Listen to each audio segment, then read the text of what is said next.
Hey guys, welcome to day 18. We are in the home stretch, and I am going to scoot right behind Lee and Stephanie and talk about overcoming some specific subject objections. And I think it'll be a great piggyback on what they had to say about the shield of confidence along with the feel, felt, found method. So I'm going to jump in and share my screen here and get this PowerPoint going with you. But first, I am going to take just a super quick stop at building belief. I'm doing this because I think it's super important just to kind of step back and look at 4 areas of building belief and just kind of reassure yourself that you're standing strong in all 4 of those areas. And if you're not, that's totally okay.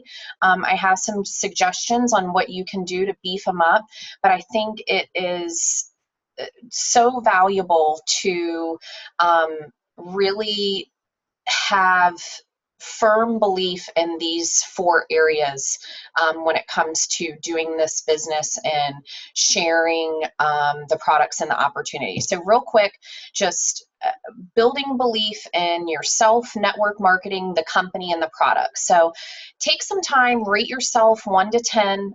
10 means that no one's stopping you in that department. And anything kind of below a 6, and just kind of take a step back and think about working on that area a little bit and build that area up. I've got some examples for you. I'm not going to read all of them, but if you need some help building belief in yourself, check out some Zoom trainings, get involved in a challenge group. You guys are here. You're in ACT Boot Camp. So you're definitely focused on building belief in yourself, and that's awesome. Network marketing, if you're just like, I'm not sure about this gig, seek out some other companies and compare them to Plexus and just kind of understand where we were as a company, where we're going.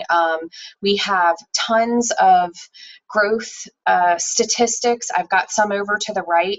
You guys, 2008 to now is mind-blowing. So educate yourself on that if you need some touching up there. The company, again,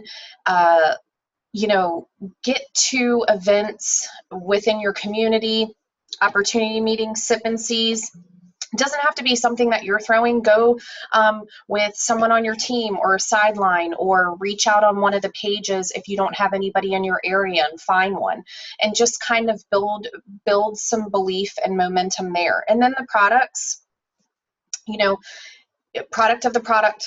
We gotta stay on the products and just continue to reap the benefits from them. If you're slacking on your products, you're going to lose belief in the products. Keep reading testimonies, and really seeing them live is mind-blowing. The past couple of opportunity meetings that I've gone to, I was like, wow. I mean, while one of the ladies was talking, I'm like searching for her on Facebook. She was so inspiring to me. And with that, having your elevator speech down, I've got a blurb above the history and growth graphic right here. If you need help with that, take it, tweak it, make it your own words, but make sure you have that down. And one last thing I want to touch on before I get into the objections is just kind of understanding what makes Plexus the opportunity of a lifetime. We say that all the time, but do you really understand some of the facts that just kind of make you go, whoa? Tarl did a great interview a couple of months back. I love that all of our products are made in the USA. I love our money day back guarantee, 60 days rolling. Okay, so somebody's on the products for 6 months, they can get the last 60 days reimbursed to them. That's huge. $34.95. I spent that yesterday at Target on accident. So that is just that is powerful. Some, if you need to help building belief in, comparing companies, you go look at some of the joining fees on some network marketing companies, and they're thousands of dollars. So I just kind of wanted to touch on building belief and kind of understanding the opportunity that we have to offer, because it builds passion within inside of you, and it gets your momentum going. And when it comes to objections, you'll bulldoze through them. So let's get into the 3 types that I'm going to touch on: weight loss, wellness, and then wealth and business. And you guys, don't forget this. So many times the objections that we were about to review were part of our journey as well. So we need to just kind of take ourselves back and speak to them that way.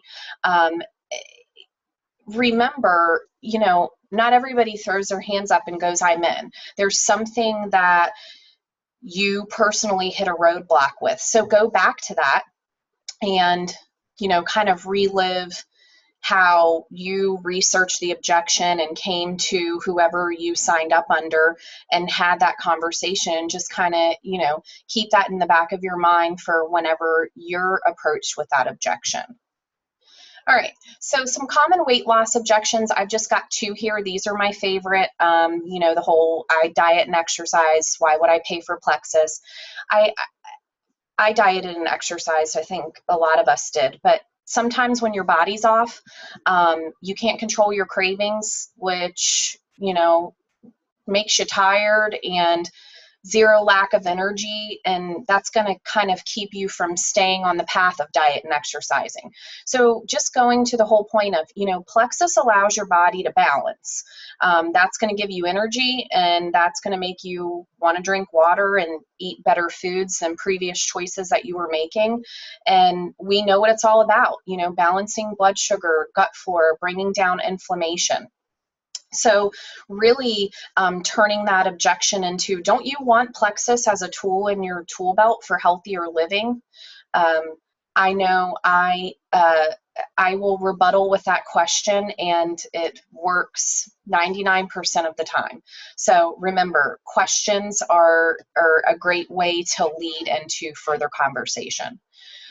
Will I gain the weight back if I stop using Plexus? Depending on who you're talking to, I know I'm like, okay, so you're currently drinking Coke and going to fast food restaurants 3 to 4 times a week. We're going to get you on Plexus. If you start losing weight and feeling good, I mean, if you go back to the old habits, yeah, probably not. You're probably going to gain some weight. I mean, that's to me like, just a common sense kind of conversation. Like, depends on what you decide to do with how Plexus makes you feel. And just having that conversation about it. Like, I know for me, I don't ever want to stop taking a vitamin.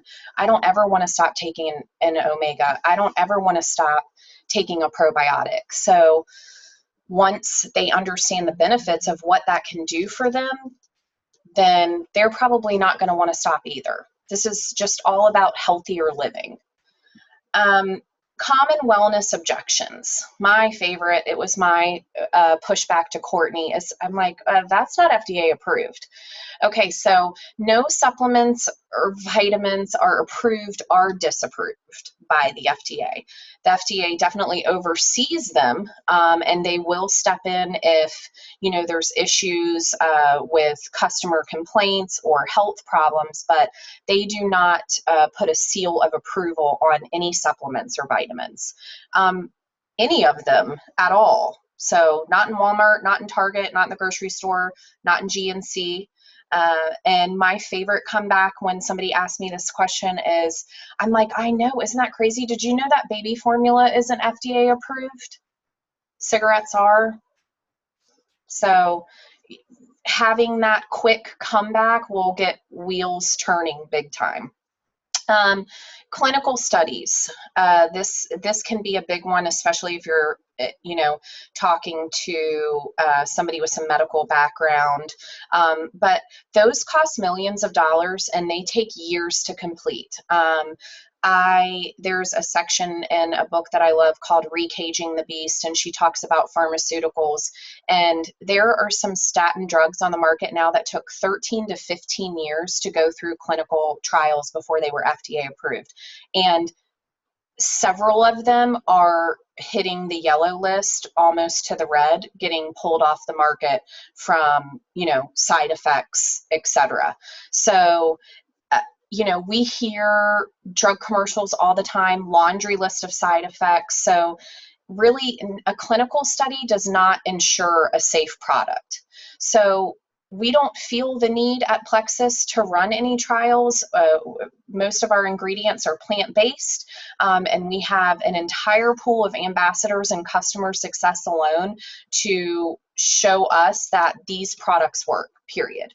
And then that's where you can jump into, let's talk about, you know, your goals and maybe a health ailment that you're suffering. Let me get you connected to a testimony or even somebody specific on my team that can chat with you. Here are some wealth and business objections. I'm not a salesperson is really one of my favorites, as well as the FDA, but I just like to go good because I'm not either. I feel like when you love something, you want to tell people about it. I love unique makeup. I told 2 of my girlfriends, my closest girlfriends, and now they use the makeup. So it's really kind of about you're discovering something that you love and you're passionate about it, and you're telling somebody about it. The only difference in this particular situation is that you're getting a paycheck. And you know, when you're telling these other people about the product and they're trying them and they're loving them too, they're joining your team, and you're building this team of amazing people, your little tribe. I love my tribe, and it's powerful. So I don't even, that objection kind of makes me laugh a little bit. To me, that is an excuse for something much bigger than being concerned about selling something. Everyone in my area has heard of Plexus. I've gotten this a few times. I find it's more with close family and friends. They see a close girlfriend will see you jump on and then see kind of like your whole crew jump on, and she's like, oh, it's all done. You know, there's no one left. But this company is so full of momentum that that's where I just challenge somebody. You know, like I have a girlfriend now, and I'm like, okay, go to work and talk to the first 5 people that you encounter. Do they know about Plexus? No, they don't. So really just kind of thinking outside of the box. I can't remember if it was an interview or a YouTube or something. I think maybe Sarah Marble did, but Tarl and Alec were asked about marketing and getting the company branding out there. And I don't know if it was in reference to commercials or billboards or what it was, but Tarl or Alec rebutted with, if you can go knock on your next door neighbor's door and they know about Plexus, then we'll think about some marketing. So that's kind of interesting. I mean, my neighbor across the street is one of my ambassadors. My next door neighbor knows about it. She keeps saying that she's going to buy it, but like the 2 people that live across the street, I've never walked over and knocked on their door and said anything about it. So just kind of a little bit of perspective there. So hopefully you can take some time with the square and just kind of identify and build your belief in all your areas. Once you're strong in all of that, objections are going to come very easily to you. And then, you know, just kind of reviewing these 3 areas and understanding, you know, what kind of things that you can come back with. I do like to come back with a question. It just kind of keeps the ball rolling. But hopefully these are great takeaways for you guys and kind of some closure on everything that Lee had to say about feel, felt, found method and how you can incorporate that in these objections as well as the shield. So you guys, I hope this was helpful. I hope you have a fantastic day, and you'll be moving right along to day 19 after this.